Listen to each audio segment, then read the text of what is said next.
I guess now that you've had a chance, Kevin, to kind of look back on the Delaware State games, I mean, what from what you have seen since then sort of stands out to you and sort of explains in some way why it was as close of a game as it was? We missed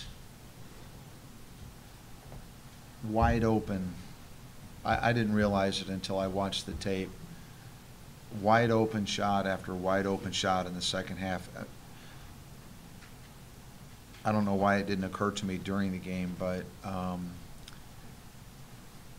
it was incredible how many standstill wide open shots that we had that we just missed, and it was obvious they felt like that was their only chance. Pack it way in and make us shoot from the perimeter, and in the first half we made them, and in the second half we didn't. And then I think that when we missed shots, I think that we maybe allowed that to affect the defensive end. And the problem for me in the second half, as I went back and watched the tape, was defensive.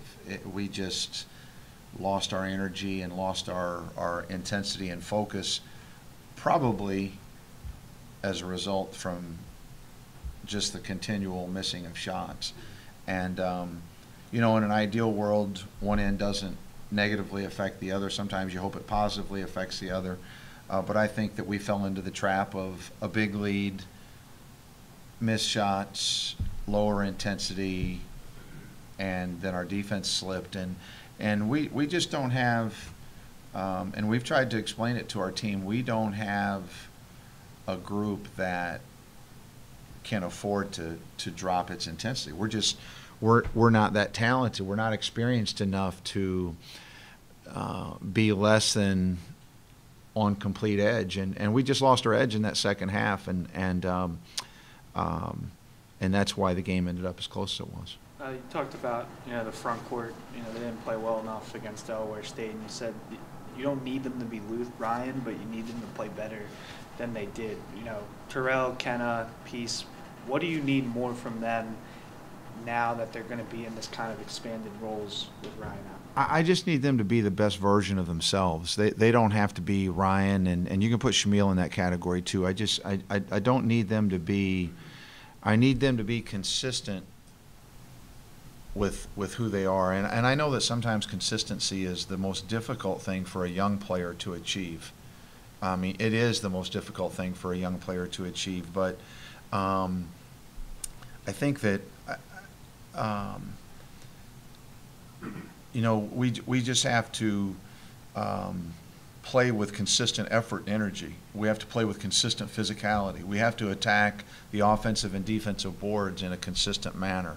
Our post defense has to be consistently physical and active, and it's great one possession, and then a minute later it's terrible or non-existent, and or it was in that game, and I think that was the disappointing thing for me was just the inconsistency from the first half to the second half that led to the game getting a lot closer. These past two games you guys have taken, I think, something like a combined 16 threes. Is that with Ryan out? I mean, is that sort of the byproduct of where this team is, where we all need more than we're going to kind of have to rely on? How's that change? Yeah, I think without Ryan, we have to. We're going to rely more on our perimeter scorers because he's, by far our best inside scorer, and so. But we need to be able to get the ball to the paint, whether we pass it there to a post player or whether we drive it there with a perimeter player. We still have to get the ball to the paint, and whether that's to get it in there and get it up on the rim or get it in there and kick it out to somebody that would be more open.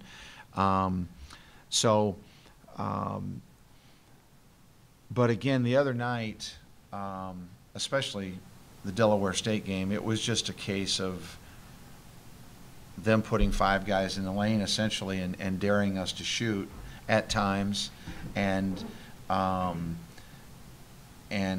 we obliged, and in the first half we made them, and in the second half we didn't, so yeah, I mean, scoring is a little bit more of a challenge without Ryan, because in addition to the points that he gives you, he's our best offensive rebounder, which garners you some more, whether it's him or somebody else. But he's also such a good passer that he facilitates a lot of our offense. And so we get more baskets going at the goal because he stretches the defense because he can shoot. So there's more space to drive. And he's a good passer, so guys start cutting and he finds guys. So we know that there are a few more challenges ahead, and yes, we're gonna have to make shots. When you go with these 4 guard sets, whether it's Shamil at the 5 or even there were points where Jared looked like he was the de facto 5. What changes, offensively, defensively, and how do you have to kind of make up for the fact that you don't have size, with all those guys? What areas do you Well, I think the biggest thing is what you do in the post defensively, and then obviously what happens on the boards. But we don't want to get caught without any of our big guys out there very often. We did late in the game for the purpose of free throw shooting when we knew they would foul us. But again, we need those guys. We don't need to get to a point to where we're trying to play without them. We need to get them to where they play and be a good version of themselves. And we just happen to have a night where they just didn't have a good night as a group, really. And Shamil's a big key to that, because he's the one that's he's capable of giving us some points, and he has to figure out his where his attacks come, and instead of settling for jump shots, he's got to be a guy that gets a post touch, or gets a touch where he cuts in there off a screen, or whether he drives it in there. And he's shown that he can, he's very good at that at times. So we just have to get him aggressive at what he's good at, and not being a guy that just always settles for jump shots. Well, where do you feel like, Kevin, your team is defensively compared to where they were even, just said, like a month ago? At times I feel like we're really, really making progress. I think that, we see signs. I thought we defended really the entire McNeese game very well. We defended extremely well in the second half against West Virginia. We defended really well the first half the other night. So I see stretches of really good, intense play, and we're just trying to get that to where we can, we haven't been there for 40 minutes that often. We've had good halves or good 30 minutes, and I attribute some of it to I attribute a lot of it, honestly, to how inexperienced we are, because again, that's the most difficult thing to acquire for a young team is consistency, but I think we play with a great deal of effort on defense, and we've got some very good defensive players, and so that's I'm encouraged about our defense, even though we've had some stretches where it doesn't look very good. But I think overall we're trending upward defensively, and I think we're much better defensively than we were a month ago. That was your question. I think we're much closer to being able to play a full game defensively the way we need to. So we'll need it tomorrow night, because Towson's very good. They're very good on offense, and so we'll have to play well defensively. Speaking of defensively, is Cam a guy? I mean, his scoring has picked up as of late, but I feel like, does he make his best impact on that end of the floor? And Is it in ways like, maybe a steal or two, but in ways that also don't show up on the stat sheet? Yeah, I think Cam. First of all, yes, Cam is an excellent defensive player, and he's excellent for a variety of reasons.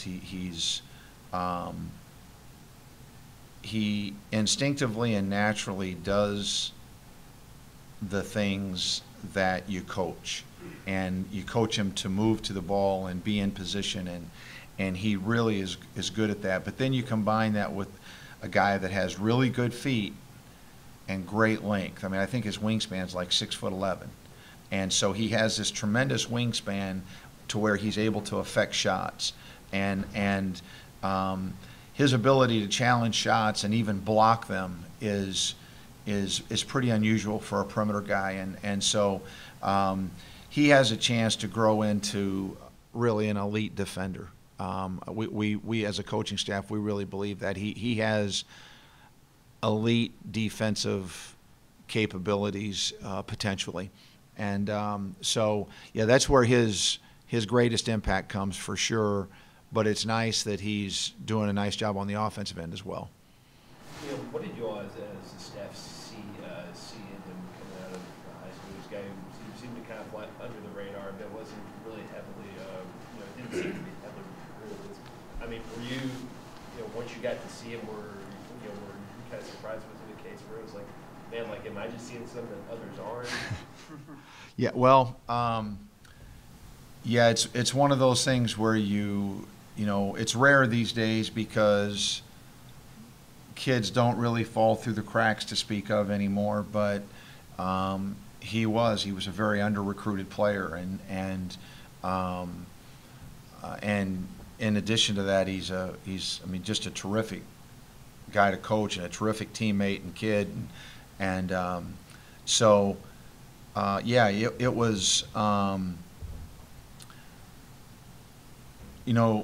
On film, you watched him and you saw the length and you saw the athleticism, but when we got him and you started seeing his instincts to play defense and his coachability, and then he shot the ball better than we anticipated that he was going to shoot it, and so we felt very fortunate because he's a high-level player and will only continue to get better. He's got a terrific future and a lot of potential to get a lot better than he is now even. Is there anything that Kenna needs to do differently to produce better on the offensive end, or be at least a little bit more consistent in that aspect? Yeah, he and I think this is his biggest challenge. He just needs to slow his mind down. He's a guy that just gets sped up in games, and he frustrates himself. I mean, it's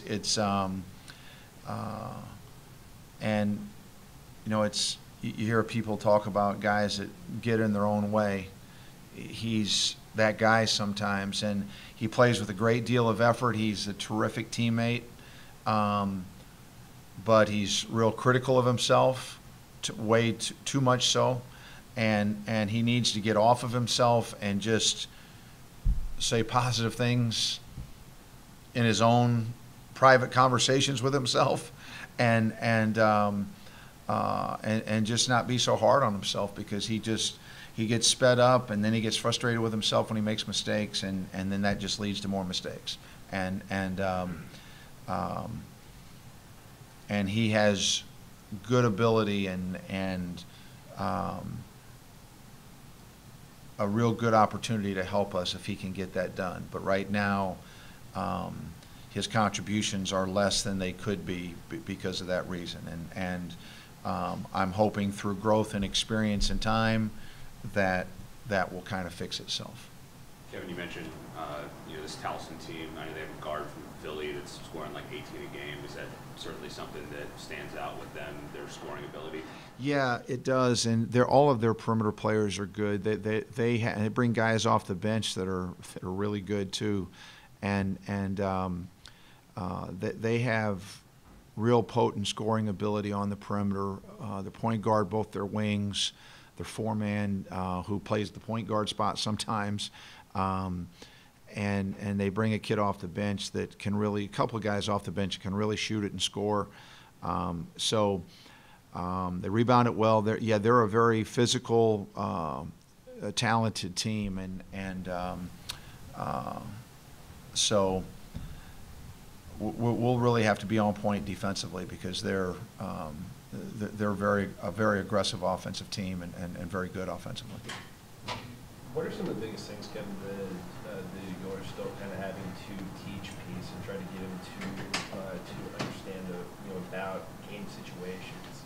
I think that he's such a relative newcomer to the game that I think anything offensive is coming later for him than the things on defense. He's an excellent defensive player in many respects, and he's physical, and so he doesn't really try to do things that he's not capable of doing offensively, which is a nice thing.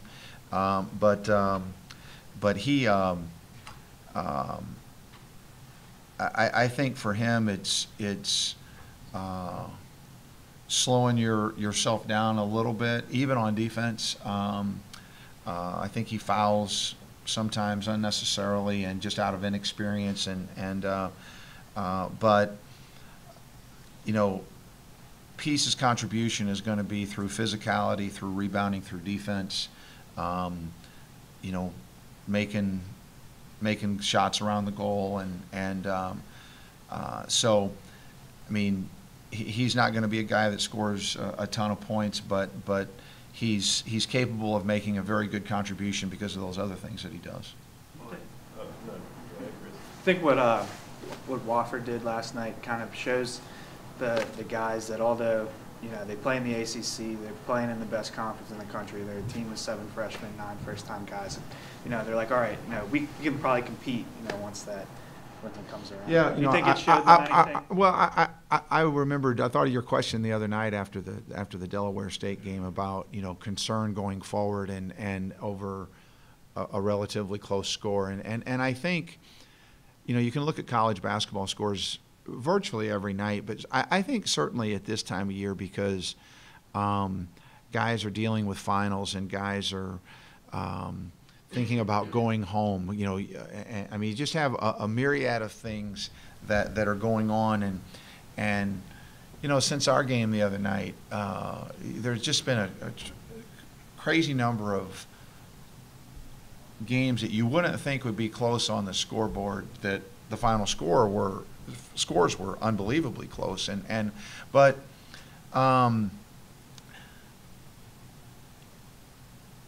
as I told our players before the Delaware State game, we have the best team, but the best team in college basketball doesn't always win. Okay, I'm pretty sure that North Carolina is better than Wofford, but that's not who won last night, and so I think that it's a valuable lesson that it's why it's so competitive. You have to show up with your best every night, and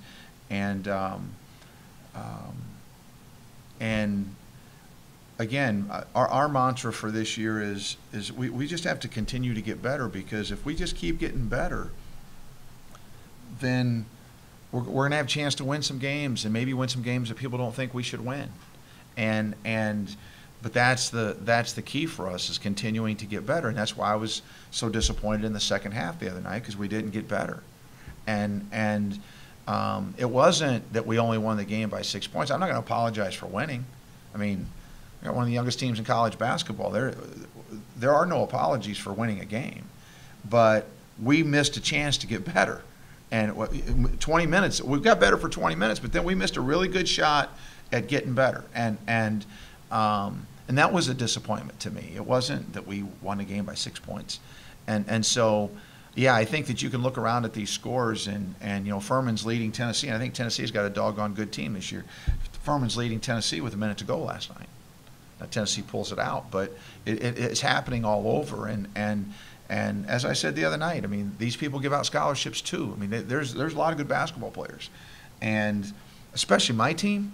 If we're not really locked in, I mean, we can we can go south in a hurry. Somebody get on a roll against us, and we saw it against Mount St. Mary's. I mean, we have to be and stay really locked in order to be our best and to continue to improve, to give ourselves a chance as this season and the schedule continues to unfold. Well, and Tuesday, Kevin, you had mentioned a quote from a college coach years about about telling your guys that if you're too open on a consistent basis, there's kind of a There's reason for it. Was that Gene Katie or was it? No, absolutely, absolutely, it was Gene Katie. It sure was. And I had a teammate, I won't say his name, but I had a teammate, and the other team wasn't guarding him. And he jumped up and took about a 15 or 16-foot jump shot and came back to the huddle. And he said, "Well, Coach, I was open." And Coach Katie said, "Yeah." He said, "There's a reason you're open." And but anyway, so yeah, that's a true story.